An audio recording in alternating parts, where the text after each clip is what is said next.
और बात law and order की। भागलपुर से बड़ी खबर, जहां सुल्तानगंज नगर परिषद में अपराधियों ने गोलीबारी की है और नगर परिषद के कार्यपालक पदाधिकारी कृष्ण भूषण प्रसाद की इसमें मौत हो गई है। गोली लगने से नगर सभापति राजकुमार गुड्डू गंभीर रूप से घायल बताए गए हैं। कार्यपालक पदाधिकारी की मौत की खबर, वहीं साथ ही साथ बताते चलें कि इस दौरान कार्यपालक पदाधिकारी कृष्ण भूषण प्रसाद की मौत और गोली लगने से नगर सभापति राजकुमार गुड्डू गंभीर रूप से घायल हुए हैं। घायल को मायागंज अस्पताल रेफर किया गया है। तो ये बड़ी खबर इस वक्त भागलपुर से आ रही है, जहां कृष्ण भूषण प्रसाद की गोलीबारी के दौरान मौत हो गई है। नगर सभापति राजकुमार गुड्डू घायल बताए जा रहे हैं और भागलपुर की इस तस्वीर ने कई सवालों को खड़ा कर दिया है। बिना सुरक्षा जांच अंदर कैसे घुस गए अपराधी, यह सबसे बड़ा सवाल। सुरक्षा की पूरी व्यवस्था क्यों नहीं थी? कार्यपालक पदाधिकारी को क्यों गोली मारी गई, यह बड़ा सवाल। अपराधियों पर नकेल कब लगेगी और अपराधियों की गिरफ्तारी कब तक सुनिश्चित होती है, यह भी बड़ा सवाल। संवाददाता विकास हमारे साथ इस वक्त ज्यादा जानकारी के साथ ऑनलाइन पर भागलपुर से जुड़ गए। विकास, पुलिस की तहकीकात क्या कहती है? इस घटना को लेकर कई सवाल हैं। देखिए, अभी फिलहाल जो एसएसपी और सिटी एसपी हैं वो मौके पर पहुंचे हुए हैं। घटना की जांच पड़ताल की जा रही है, लेकिन बताया जा रहा है कि बुलेट पर 4 की संख्या में जो अपराधी थे वो सवार होकर कार्यालय पहुंचे हुए थे और सभी को चेंबर में जो कर्मी थे उन्हें बंद कर दिया गया और फिर जो है कार्यपालक पदाधिकारी और नगर सभापति जिस चेंबर में थे उस चेंबर में घुसकर ताबड़तोड़ गोली बरसाई गई, जिसमें कि 3 गोली जो है कार्यपालक पदाधिकारी के सीने में लगी है। मौके पर ही मौत हो गई है। फिलहाल जो नगर सभापति हैं घायल अवस्था में, गंभीर अवस्था में JLNM में उनकी इलाज चल रही है और यहाँ पर भी काफी संख्या में पुलिस बल की तैनाती की गई है और जो लोग हैं वो यहाँ पर पहुंचे हुए हैं। बिल्कुल विकास, सवाल तो ये कि ये इस जगह पर जहां पर घटना को अंजाम दिया गया वहां पुलिस को पहुंचने में कितना वक्त लग सकता है? दूरी कितनी थाने की थी जब अपराधी घटना को अंजाम दे गए? देखिए, जो कार्यालय है नगर सभापति का और जो थाने की दूरी है तकरीबन 1 किलोमीटर से कम की दूरी पर है, लेकिन वहां पर सुरक्षा कर्मी होने की बात कही जा रही है। लेकिन इसके बावजूद भी जो बाइक सवार अपराधी थे वो कई घंटे पहले ही परिसर में घुस गए थे और काफी देरी तक जो है रेकी की गई थी और फिर जो है 2 अपराधी ने 3 से 4 कर्मी को कमरे में बंद कर दिया और 2 अपराधी जो थे वो नगर सभापति और कार्यपालक पदाधिकारी के चेंबर में घुसकर गोली चलाई, जिससे कि कार्यपालक पदाधिकारी की मौके पर ही मौत हो गई। चलिए, बहुत बहुत शुक्रिया विकास इस तमाम जानकारी के लिए। आखिर इस घटना के पीछे की वजह क्या थी, इसके लिए इंतजार करना होगा। रुक करेंगे दूसरी बड़ी खबर की तरफ। मुंगेर में तेज रफ्तार कार ने 3 लोगों को रौंद दिया है और तीनों की मौके पर ही मौत हो गई। मामला मुफस्सिल थाना क्षेत्र के तेलैया तालाब के पास का बताया जाता है और जानकारी के मुताबिक भागलपुर की ओर से आ रही तेज रफ्तार कार अचानक से बेकाबू हो गई और सड़क के किनारे खराब हाईवा की मरम्मत कर रहे 3 लोगों को इसने अपनी चपेट में ले लिया। ये तस्वीर आपको विचलित कर सकती है। टक्कर इतनी जोरदार थी कि ड्राइवर, मिस्त्री और हेल्पर जो गाड़ी को ठीक कर रहे थे, तीनों की मौके पर ही जान चली गई। हादसे के बाद इलाके में अफरा तफरी मच गई और आक्रोशित ग्रामीणों ने कार को घेर कर सड़क पर ही उसे पलट दिया। और देखिए, ये वो गाड़ी है जिससे इस घटना को अंजाम दिया गया। मुंगेर भागलपुर मुख्य मार्ग को करीब 3 घंटे तक आक्रोशित लोगों ने जाम रखा, जिसके बाद पुलिस को सूचना मिलती है और प्रशासन की टीम यहां पहुंची और लोगों को समझा बुझाकर जाम खत्म करवाया गया। पुलिस ने कार को जब्त कर लिया है और फरार आरोपियों की तलाश के लिए आसपास की सीसीटीवी फुटेज खंगाले जा रहे हैं। इसका छोटे छोटे बच्चे हैं और इसके पीछे कोई भी नहीं है। इसका पूरा मुआवजा मिलना चाहिए, 3 आदमी, तभी यहाँ से ये लाश उठेगी। हम अपनी मस्जिद में नमाज पढ़ा के हम लोग बैठे हुए थे तो कॉल गया यहाँ से कि आपके मस्जिद के बगल में जो शाहिद भाई थे ड्राइवर, वो मिस्त्री, उनका जो है स्पॉट डेट हो गया है। तो हम उनके बेटा को लेके उनकी वालदा को खबर किया, पता चला हम उनको घर में बैठा दे कि आप घर पर ही हम लोग जा रहे हैं। हादसा कैसे हुआ? अपने गैरेज में काम कर रहे थे वो साइड में और रॉन्ग साइड में गाड़ी घुसा और 3 आदमी को नुकसान करके चला गया। बस यहीं पर जहाँ पर स्पॉट पर खड़े हैं। लोहापुर पलिया तालाब के आसपास। बड़ी खबर मोतिहारी से, जहां स्कूल को आजकल मटन चिकन पार्टी का अड्डा बना दिया गया है। आदापुर प्रखंड के यूएमएस ऊंची स्कूल के हैरान करने वाले वीडियो ने कई सवालों को खड़ा कर दिया। देखिए, शिक्षा जगत में बड़े सवाल अब उठने लगे हैं। क्लासरूम में बैठकर चिकन पार्टी किया जा रहा है। इस पार्टी में स्कूल के शिक्षक और शिक्षिका सभी शामिल हैं। वीडियो में साफ दिखाई दे रहा है कि स्कूल के सारे टीचर टेबल पर बैठकर चिकन मटन का आनंद उठा रहे हैं।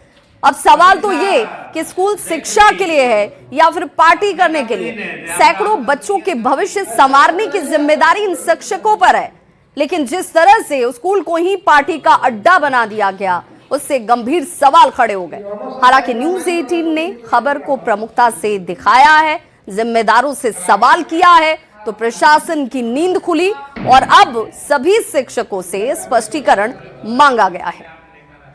अभी वायरल हुआ है, जो मेरे संज्ञान में आया है मामला। मैंने सर्वप्रथम एचएम से शोकोज किया है, साथ ही बीओ को भी स्थलीय जांच करते हुए वस्तुस्थिति स्पष्ट करने के लिए निर्देश दिया है। जैसे ही प्रतिदिन प्राप्त होगा अवश्य कार्रवाई होगी। अगर दोषी सिद्ध होता है, ये अगर मंशा गलत है तो निश्चित रूप से कार्रवाई होगी, और जो भी विभाग को ढील करने का प्रयास कर रहे हैं उनका कार्रवाई निश्चित रूप से होगी। सभी से स्पष्टीकरण मांगे। हाँ, स्पष्टीकरण की मांग की गई है। खबर सहरसा से, जहां एमबीबीएस फाइनल ईयर की परीक्षा दे रहे छात्र और छात्राओं ने जोरदार प्रदर्शन किया। बताया जा रहा है कि सभी परीक्षार्थी जननायक कर्पूरी ठाकुर मेडिकल कॉलेज के छात्र हैं, जो सहरसा इंजीनियरिंग कॉलेज में बनाए गए परीक्षा केंद्र पर एग्जाम देने पहुंचे थे। परीक्षार्थियों का आरोप है कि परीक्षा के दौरान एक छात्र वॉशरूम जाने के लिए बाहर गया था और इसी दौरान ड्यूटी पर मौजूद कर्मियों ने उसकी कॉपी छीन ली। इस घटना के बाद परीक्षा केंद्र पर मौजूद अन्य छात्र और छात्राएं आक्रोशित हो उठे और इंजीनियरिंग कॉलेज प्रशासन के खिलाफ विरोध शुरू कर दिया गया। यहाँ अभी एमबीबीएस फाइनल ईयर का एग्ज़ाम चल रहा था। उसी में एक लड़का का, जैसे अंदर गए तो पता किए, एक परीक्षार्थी का पेपर शायद लिया गया था कुछ चीटिंग के संबंध में। उसके बाद ही परीक्षा समाप्त होने के बाद उन लोगों द्वारा हमें गया। आपको कॉलेज प्रशासन से बात हुई क्या इस संबंध में? यहाँ जो मजिस्ट्रेट थे उनसे बात हुई और प्रशासन से क्या आश्वासन मिल रहा है छात्रों को? बात करते हैं, विद्यार्थी लोग बात करते हैं। मैं कुछ रिवाइज कर रहा था तो उन्हें लगा कि किसी को हेल्प कर रहा है, तो इसका कॉपी छीन लिया। उसके बाद 1 घंटा तक कॉपी रखे रखा, जबकि ये गिड़गिड़ाया उनसे कि सर मेरा कॉपी दे दीजिए, कम से कम 10 मिनट लेके दे दीजिए, 20 मिनट बाद दे दीजिए। नहीं दिया। उन्होंने साफ साफ धमकी भी दिया कि तुम हमको पहचानते हो, हम तुम्हारा करियर बर्बाद कर देंगे, फेल कर देंगे, अगर तुम यहाँ से नहीं भागेगा तो हम तुमको रेड पेन लगा देंगे। खबर पटना से, जहां फुलवारी शरीफ के टहल टोला में क्रिकेट खेलने के दौरान हुए विवाद ने हिंसक रूप ले लिया, जिसमें घायल युवक विशाल की मौत के बाद पूरे इलाके में तनाव फैल गया। आक्रोशित लोगों ने फुलवारी जगदेव पथ को जाम कर जोरदार प्रदर्शन किया। आपको बता दें कि खेल के दौरान रजनीश कुमार नामक युवक ने विशाल के सिर पर बैट से हमला कर दिया था। गंभीर हालत में विशाल को अस्पताल में भर्ती करवाया गया, जहां उसने दम तोड़ दिया। मौत की खबर मिलते ही लोगों ने अस्पताल में तोड़फोड़ की और शव को सड़क पर रखकर जाम लगा दिया।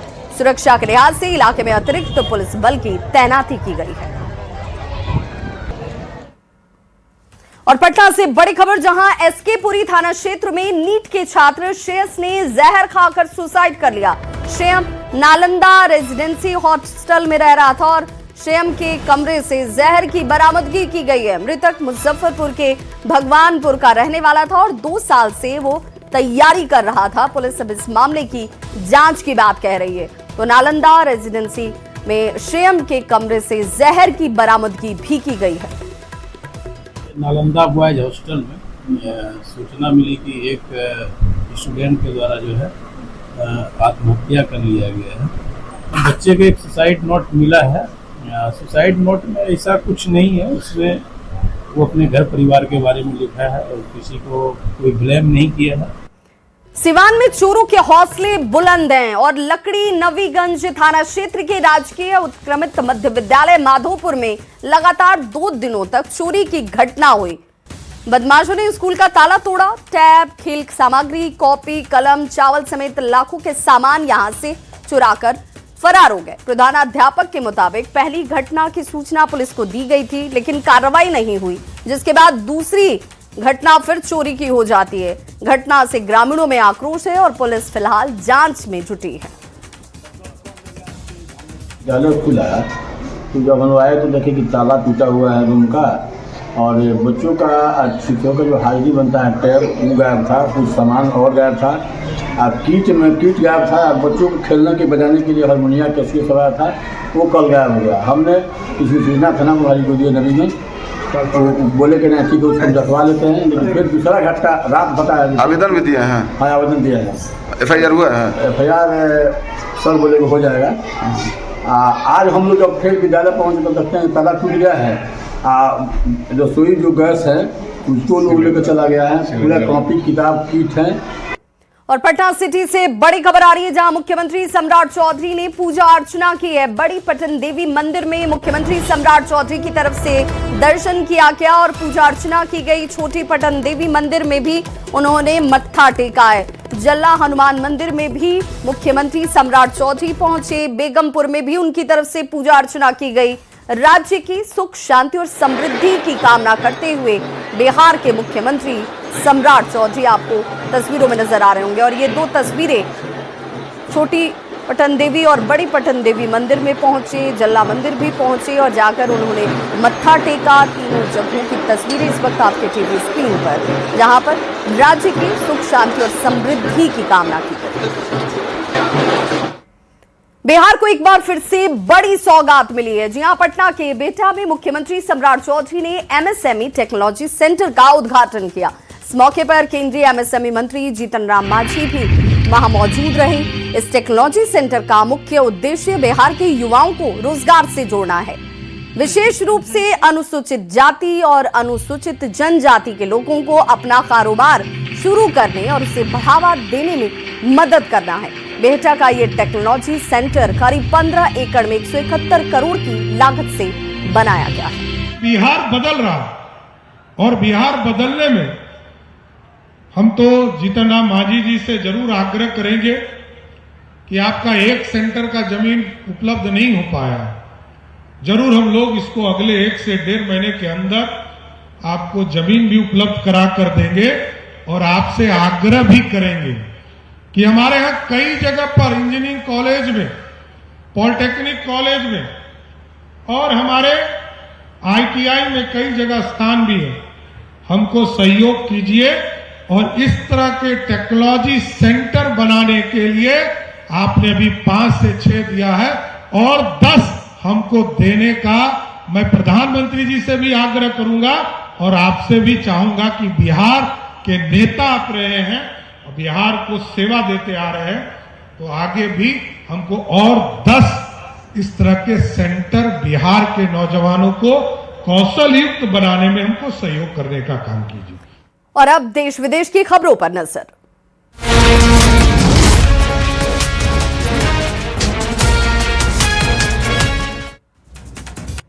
प्रधानमंत्री नरेंद्र मोदी का सिक्किम दौरे के दौरान एक अलग ही अंदाज देखने को मिला, जहां गंगटोक में उन्होंने बच्चों के साथ फुटबॉल खेलते हुए एक शानदार पल बिताए।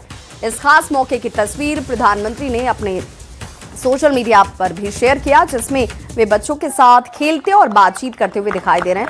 इन तस्वीरों में पीएम मोदी जो है स्पोर्टी लुक में आपको दिख रहे होंगे। सोशल मीडिया पर ये तस्वीरें काफी वायरल हो रही हैं। प्रधानमंत्री ने तस्वीर शेयर करते हुए अपनी पोस्ट में लिखा, सिक्किम के गंगटोक की खूबसूरत सुबह में अपने युवा मित्रों के साथ फुटबॉल खेलने का मजा ही कुछ और है।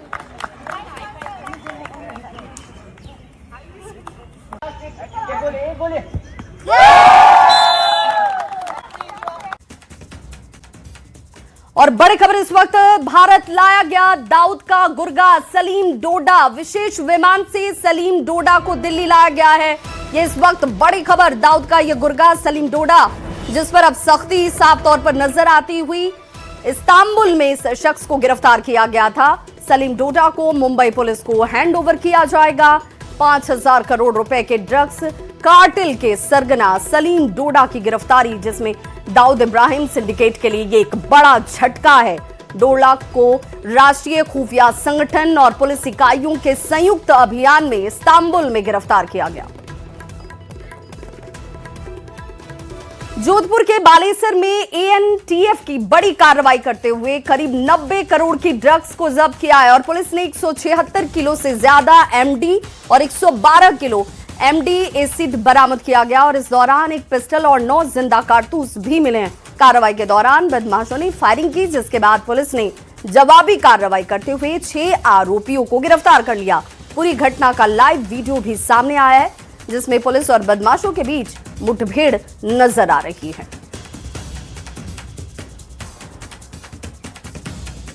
और अब खबरें खेल जगत से जुड़ी हुई।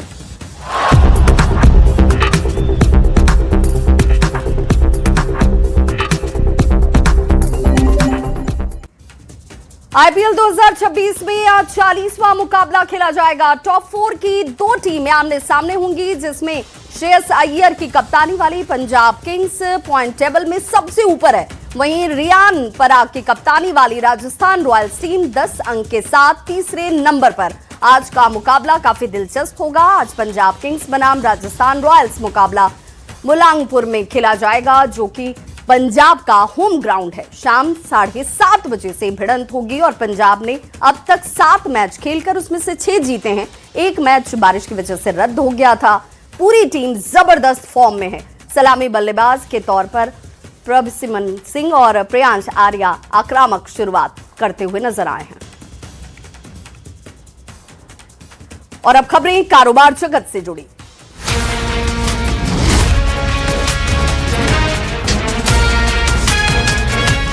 और अब बात सोने चांदी की, तो उसके दाम में आज गिरावट दर्ज की गई। 10 ग्राम 24 कैरेट सोना 1,629 रुपए घटकर 1.50 लाख रुपए पहुंच गया और इससे पहले गुरुवार को ये 1.51 लाख पर था।